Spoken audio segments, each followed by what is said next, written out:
আসসালামু আলাইকুম ভিউয়ার্স, কি অবস্থা, কেমন আছেন? আশা করি সবাই ভালো আছেন। এই পর্যায়ে আপনারা দেখতে পাচ্ছেন আমাদের সামনে কিছু প্রোডাক্ট দেখা যাচ্ছে। এগুলো হচ্ছে baby skin care product. So আমি আপনাদেরকে এই প্রোডাক্টগুলো দেখাবো।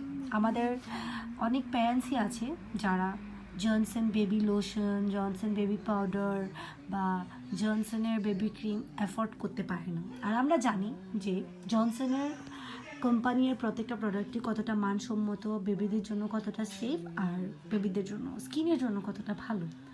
তবে অনেক প্যারেন্টসই যারা আছে যারা এগুলো অ্যাফোর্ড করতে পারে না, আমরা ভাবি যে তাহলে বাচ্চাদের জন্য সেফ, স্কিনের জন্য ভালো, কিন্তু প্রাইসে একটু কম, কি হতে পারে এমন কি। তো আমরা আমাদের বাবার জন্য এই প্রোডাক্টগুলো কিনেছি। এগুলো অবশ্য আমরা আমাদের বাবার জন্য টাকা কম সেজন্য কিনিনি। প্রোডাক্টগুলোর ভালো রিভিউ পেয়েছিলাম, প্লাস একটা পেজ থেকে কেনা, তো সেখান থেকে আমাদেরকে খুবই ভালো রিভিউ দেওয়া হয়। তো ভাবলাম যে সমস্যা কি, যদি প্রাইস কমে একেবারে যে জনসন ইউজ করতে হবে। জনসনই ইউজ করেছে একবার, জনসনের সব প্রোডাক্ট ওগুলো শেষ হওয়ার পর সেকেন্ড টাইম আমরা এই মেরিল কোম্পানির সব প্রোডাক্ট আনি।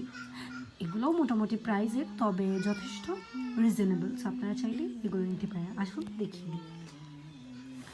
এই যে এই প্রোডাক্টটা, এটা হচ্ছে মেরিল বেবি লোশন। এটা আছে 200 মিলি। আর এটার প্রাইসটা আমি আপনাদেরকে বলে দিচ্ছি যারা